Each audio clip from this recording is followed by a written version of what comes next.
Mr. Fox. Get me back in the game. Christian Bale, thanks for talking to us. Thank you.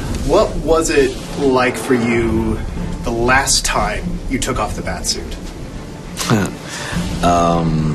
It was a bittersweet moment, you know. It's been however many years it's been, since 2004, that I've been playing this character, and to recognize that that would be the last time I ever took it off, you know, yeah, it was a meaningful moment for me. You think he's coming back? I don't know.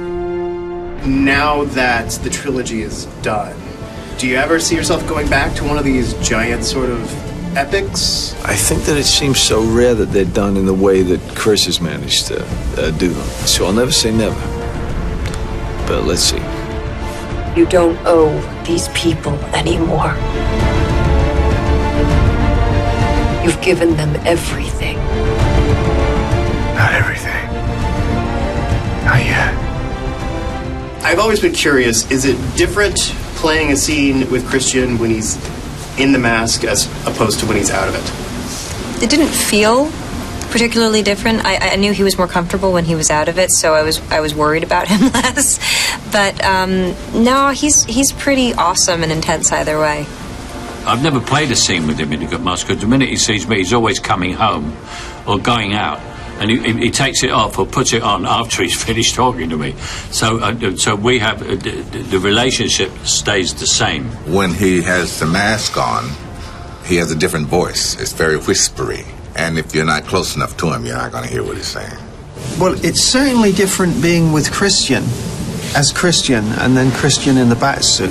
That's for sure. It kidnaps him, doesn't it? It transforms him. He hears you a lot better when he's out of the mask. Actually, it's a little difficult to communicate with him when he's got the cowl on, because he's just covered in this costume. And it took me a while to actually figure that out. I thought he just wasn't paying attention. It was kind of funny because when Tom would speak, you couldn't understand what he was saying, and Christian couldn't hear anything. So we had a lot of very dull conversations. In a character sense, Christian's one of these guys who's very easily able to just switch in and out of character when called for. And so the directing of him is very much the same. But who he appears to be when he's wearing that, and how he affects the crew around him and everything, is very different when he has the costume on and he sort of steps out. There's a palpable sense of energy and excitement when he's in costume stepping onto the set. It's really a pretty remarkable thing. You know, I think it's a hallmark of Chris Nolan's movies. He likes to make things real.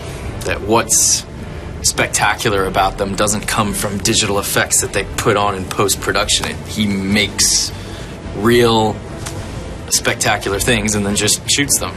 And Christian in the Batsuit is a prime example of that. When you see it, it's there, and it looks like you're watching a movie, because it really looks like that.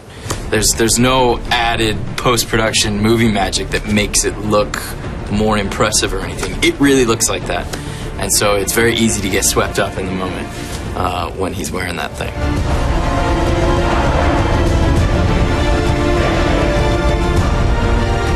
I know you've both said it's the end, but a little ways down the line, you get a call from Mr. Nolan, and he says, I need you to fight the Riddler. What do you say? Well, you defined it there. You know, I may well have said it's the end, but it's really not up to me. It's up to Chris. If Chris was to call and say, I have another story, yeah. But I believe him this time. I think that he really means it. I think this is the end. Told you. You're retired. I'm retired.